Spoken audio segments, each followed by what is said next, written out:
Yo, what's up everybody? It's Connor from Unscripted, back with another video. In today's video, we are talking about some more of the reactions from last night's Major 3 matches, and as always, we are doing things off the script.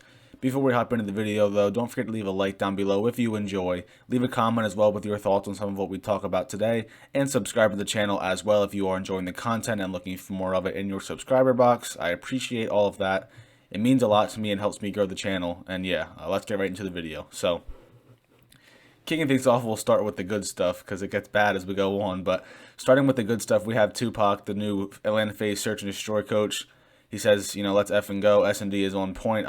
He's very happy with the Search performance against the Toronto Ultra. And yeah, I mean, it was very impressive. They came out, they won, 6-2 on Checkmate and then 6-3 on Raid after being down 3-1. So they played really, really well. I just checked the numbers. So in stage 3, they're 9-2 in Search, counting the major, but they're 7-0 in their last 7. They lost 1 to New York and 1 to the Thieves in their first 2 matches, and then haven't lost since. So they're playing really, really well in Search right now, and as we all know, that is the mode where, come the grand finals, where there's 4 searches over a 9-game series, that's the mode where you really have to be on point. If you can somehow win every single search in the grand finals, you only have to win one other map between 3 hard points and 2 controls. So winning those searches is very important, and we saw Toronto, both teams, Toronto in the Stage 2 Major and FaZe in the Stage 1 Major, they both won on the backs of their Search and Destroy performances. I mean, FaZe just destroyed Dallas everywhere, but their Search was phenomenal, and now we're seeing them get to that form again. So, as of now, I do think that we will see Toronto versus FaZe again. I think we'll see that in the Grand Finals, and I'm sure we'll be in for some amazing searches in that one too. But the way FaZe is playing right now, they're going to be tough to beat. I mean, they looked really good in those searches yesterday. If they do get to that Grand Finals matchup, FaZe will have the veto advantage, so that would help for sure with the maps and all that. But I mean, they just look great, and Tupac obviously very happy. They've been getting going again after some struggles there. Stage 2, towards the end of Stage 2, they're picking it up again, and it's been really good for them. And we'll just see if they can continue it. I mean, I'm sure they will. But moving on, we have a really cool tweet from Hitch. So this is during a Scump 1v1. He says the boys flinched at the exact same time. Watching Seth in the 1v1, it looks like a glitch in the Matrix. Just watch. All their heads just flinch right at the last second. I don't know if they're looking at the mini-map or I don't know what's happening, but it looks really cool. I think that's a 1v1 that Scump lost to, I believe, Apathy, if it's the one I'm thinking of. I can't think of any other Seth Scump 1v1s over that series, but that's just really cool how they flinch their head at the exact same time. It's just neat to me seeing how these guys are all on the same page when they're watching a match. I'm sure a lot of pros are like that after playing the game together for so long. Now we move on to the not so cool stuff.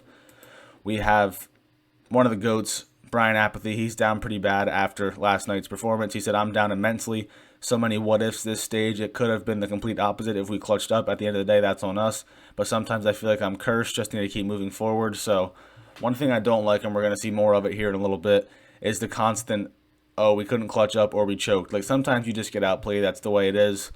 I don't. They have an argument though because they were so close in so many maps. They were 6-5 in the search. They were 3-2 in the control, and they lost the last hard point by about 40 points. So I can see them saying about. He didn't say they choked. He just said they couldn't clutch up. So I guess he's right there because they did have the round 11 search and the round 5 control where they couldn't win. But it's not like they played bad. So I mean, I don't think they're one of the top teams. I don't think they're going to make champs. I think they'll definitely be on the outside looking in, but they're not terrible. They've won some big maps this year, some big series, so they can turn things around for sure. I just don't know if they will, but they're down pretty bad. As you see, Silly says extremely painful. Every series we play is so close, and they haven't gone our way too much. GG's Optic, that's true. I don't know what their map count is, but I feel like their map count is much better than you would expect for a team with their overall match count. I mean, they play a lot of close games, but they just can't get the win. I know. I said on Reddit there was a stat I had where in search they were 4-4 overall, but they were, I forget however it was, they were like way better in game 2 search than game 5 search. It might have been like 4-1 in game 2 search and 0-3 in game 5 search. So that's different now, obviously, because they've played more matches since then, but they just really have not been able to they haven't had the ice. That's just the way it is. They had so many game 5s. They took Dallas to 5, I know for sure off the top of my head. I can't remember who else, but there was quite a few of them, and they just couldn't get it done. So I'm sure they're very frustrated, as you see from these tweets, because they're so close so many times, and they just can't complete the job. But that's the way it goes in this league. You're not going to win every game 5. It's just they haven't been able to win any game 5s, and it's showing in their overall record. Assault says the same thing. This year has been so tough. So many close L's, just haven't been able to close consistently. GG's Optic lost 3-1. Yeah, that's just how they all feel. They're frustrated, but they're there. As much as I say they're not a good team, they do have the chances to win a lot of these matches. So if they can clutch up sometimes, they couldn't get enough CDL points probably to sneak into the champs. But they got to pick it up now. They can't keep losing these clutch moments consistently, or else it's not going to matter. On to some more loss reactions. We have Caesar Skies, GG's, New York lost 0-3. No idea what we just did. LMAO have to regain for tomorrow. But heavens, that was hyperbolic. Yeah, like I said yesterday, they got absolutely destroyed. That was one of the most lopsided matches of the entire year. New York outslayed them by 59 kills over the course of 3 games. And it was terrible. Then Skies said more, he's in good spirits. He's taking it well. Our second match of the majors tomorrow. Hate not playing consecutive days. Basically saying, like, New York never happened. I don't know what you're talking about. That match never happened. So they're taking it well over at Florida. You see the Twitter account saying the same thing as well. They say, we got smoked, LOL, like LeBron packing up his bags and walking out of his press conference. That's just all there is to it. That was funny. And then this one too. The Mutineers any percent speedrun has a new record holder. GG subliners. Yeah, that was it was one of the quickest excuse me. It was one of the quickest games or matches of the entire year. I know the FaZe Optic match was very quick. There were a couple others, but this one is up there. I mean, it was pure and utter domination, and that's the way it went.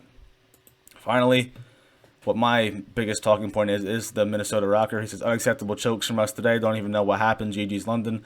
I love Attach, but this is one of those where it's like, not every time you lose a choke. Sometimes you just have to play better over the course of the entire map, You lost all 3 maps, so it's not like you choked every single one away. I mean, you could have played better over the entire series, not just in the clutch moments where you choked. Standy says the same thing. What a tough day. When it rains, it pours. Looking forward to the future. Now, this almost read to me like a roster change. Obviously, it's not, though, or at least not with him. He'd be the last person they'd bench. So that's not a benching, but just sort of the way it was tweeted, it made it seem like there was a roster change coming for him, which, again, it wouldn't happen with him. But there is another candidate on this team for a roster change, and as we see on Reddit, it's being talked about. Make sure you can see that, and you can. So this was in the Flank chat last night. And they said, who would Major Maniacs replace? And 96% of the respondents said accuracy. And then 17 combined said anybody else. So, yeah, obviously, it's pretty clear that pretty much everybody who needs to go for ROKKR if they decide to make a change. Now, the Flanked went about it a different way. I didn't watch the Flank, but this question makes it seem like Major should be in the lineup. Who should he replace? But I think the question is accuracy should be out of the lineup. Who should replace him? With Major Maniac being probably the top candidate. Just because he's played with these guys, he's familiar with them. But like I said yesterday, Tom Gravity's he's a perfect candidate. I think he might be the best Challengers player, definitely the best Challengers AR in my opinion. But there's other guys like Timmy Phantoms who's really good, and then of course there's Major. So, and that doesn't include the bench guys like Methods and Slasher. There's a lot of different options, and they just got to get somebody. I mean, I know stats don't say the whole story, but when your main AR is dropping like 0.8 KDs consistently, that just can't be happening from your main AR. It's a spot where it's really easy to get stats. And accuracy's not been able to do it. And when he gets outslayed so bad over the course of a whole series, it does not help the team. It hurts the team. So I think he should be replaced. I'm glad to see somebody else talking about it. I feel like if they're talking about it amongst themselves, the pros are, that there might be a chance it happens. I'm still not so convinced it will, but this gives me hope that it might, because I don't think they'd talk about it if they didn't think it could happen. So that's how I feel about that, and we'll see what happens there. So that's going to do it for this video. If you enjoyed, don't forget to leave a like down below. Leave a comment as well with your thoughts on this potential roster change or anything else that we talked about in the video. Subscribe to the channel as well if you enjoyed and you're looking for more videos like this in your subscriber box. I appreciate it. I hope you enjoyed the video. I hope you have a good day today, and I'll talk to you guys in the next video.